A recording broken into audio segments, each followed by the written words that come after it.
Hello everyone, this is professor MH और आज के इस वीडियो में we will discuss section 78 setup and carry forward of losses in case of change in constitution of firm और due to succession.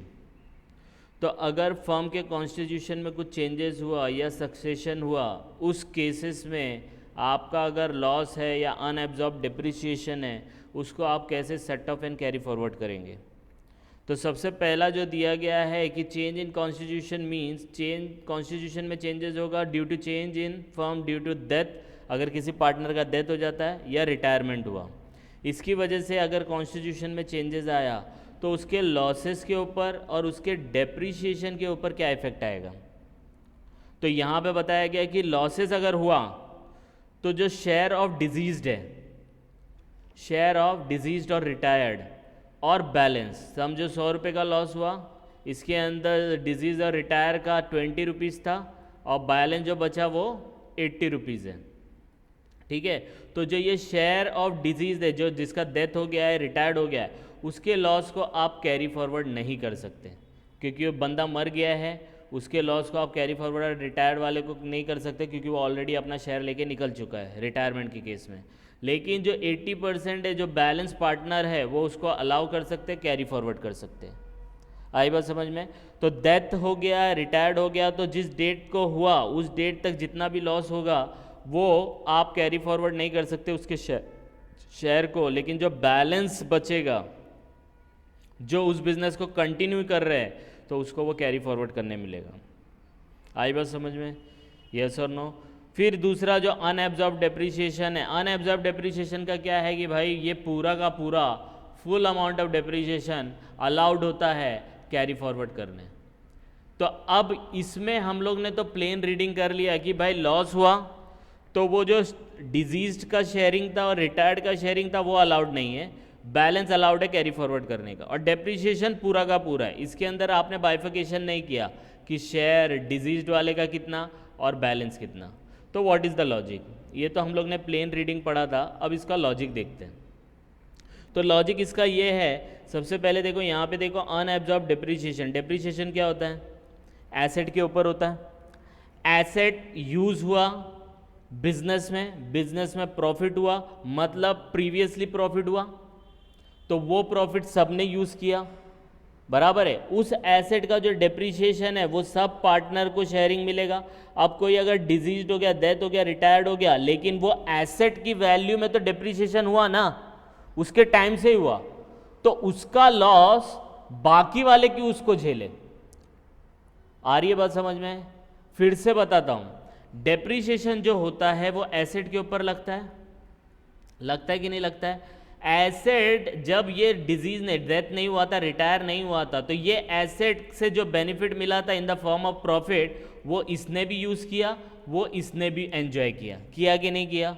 अब ये एसेट को यूज करते करते इसकी वैल्यू डाउन होती जाएगी, डेप्रीशिएट हो जाएगी, तो ये डेप्रीशिएशन का बेनिफिट इसने भी ले चुका था और इस डेप्रीशिएशन का बेनिफिट बैलेंस लोगों ने भी ले चुका था। आ रही है बात समझ में? अब बैलेंस वाले ने ले चुका था, तो ये डेप्रीशिएशन अगर बच भी जाता है एडजस्ट करने में आफ्टर हिज डेथ और रिटायरमेंट, वो हम लोग को पूरा का पूरा अमाउंट कैरी फॉरवर्ड करने मिलेगा। लेकिन ये जो लॉस है, लॉस बैलेंस वालों को कैरी फॉरवर्ड करने नहीं मिलता, इनका जो डिजीज्ड वाले का और रिटायर पार्टनर वाले का शेयरिंग होता है। क्यों? What is the logic? तो लॉजिक ये है कि जो भी एसेट को यूज करके आपने प्रॉफिट कमाया या लॉस कमाया, तो प्रॉफिट कमाया तो सबने एंजॉय किया, लॉस किया तो सबने एंजॉय किया। अब ये बंदा हट गया, मर गया, तो ये लॉस तो इसको ही मिलता ना, तो इसका लॉस इसको नहीं दे सकते। लेकिन ये जो डेप्रीशिएशन है, इसका बेनिफिट ये भी ले चुका है, ये भी ले चुका है, तो अब ये हट गया है, तो हम इसका जो इसने बेनिफिट लिया है, लेकिन ये एसेट की वैल्यू में डेप्रीशिएशन हुआ है कि नहीं हुआ है, उसकी वैल्यू में जो डेप्रीशिएशन हुआ है वो हम लोग इसको थोड़ी दे सकते हैं, हम उसका भी बेनिफिट लेंगे क्योंकि इसका बेनिफिट उस आदमी ने ऑलरेडी ले चुका है। तो बोलने का मतलब ये है कि एसेट की वैल्यू में जो डेप्रीशिएशन हुआ है वो भरपाई नहीं हो सकती, वो तो एसेट डेप्रीशिएट ही होता रहेगा, हर साल थोड़ा थोड़ा कम होता रहेगा। तो उसका बेनिफिट जो ये रिटायर हुआ, डेथ हुआ, उसने ले चुका था। अब उसका जो डेप्रिसिएशन है वो आगे जो चलेंगे उन लोग भी लेंगे, पूरा लेंगे, उसमें शेयरिंग नहीं कर सकते। तो शेयरिंग इसीलिए नहीं कर सकते कि ये जो वैल्यू डेप्रिशिएट हुआ है उसका बेनिफिट इन्होंने भी लिया और इन्होंने भी लिया है। लॉसेस का बेनिफिट मतलब जो लॉस हुआ है वो शेयरिंग हो गया, सब एक्सपेंसेस माइनस करके जो बचा वो प्रॉफिट या लॉस, तो वो इस बंदे का पर्सनल हो गया। ये डेप्रिशिएटिंग पर्सनल नहीं है, ये पर्सनल चीज़ों को आप एडजस्ट नहीं कर सकते, इसलिए इसके शेयर को नॉट अलाउड किया है। तो ये समझो आप, पर्सनल नॉट अलाउड, और जो कॉमन रहेगा उसको आपको पूरा का पूरा अलाउ करने मिलेगा। अब समझ में आया लॉजिक? यस और नो? लॉजिक समझ में आया? यस। तो this is the logic of losses को कैरी फॉरवर्ड और डेप्रिसिएशन को पूरा क्यों करते हैं।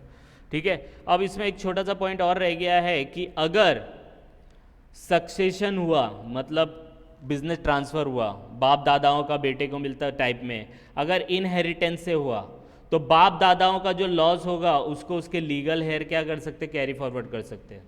लेकिन सक्सेशन हुआ, उसके बच्चे ने नहीं किया, बाप दादा से लड़के के पास नहीं गया, किसी और को गया, तो उन लोग सेटअप नहीं कर सकते।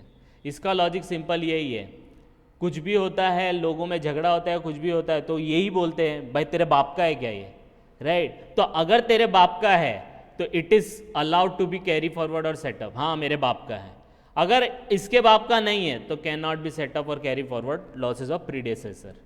समझ में आई बात? तो ये थोड़ा मैंने अनऑफिशियल लैंग्वेज में आपको एक्सप्लेन किया, लेकिन ये समझने के लिए है कि मेरे बाप दादा का है तो मुझे मिलेगा, लेकिन मेरे बाप दादा का नहीं है तो मुझे मिलेगा, कैरी फॉरवर्ड सेटअप करने नहीं मिलेगा। अब समझ में आया? तो ये थोड़ा सा लॉजिक मैंने हम लोग ने अपने हिसाब से इसको फ्रेम किया है, तो आप इसको गो थ्रू करो। कुछ लगता है कि आपको कमेंट करना चाहिए कंस्ट्रक्टिव, तो कमेंट करो, जिससे हम लोग आपके आने वाले वीडियो को और थोड़ा सुधार सके और देख सके कि इसको और किस तरीके से बेहतर बनाया जाए। ठीक है, तो by the time you just go through it, कुछ डाउट आएगा तो please comment and please like and subscribe for more videos. Thank you.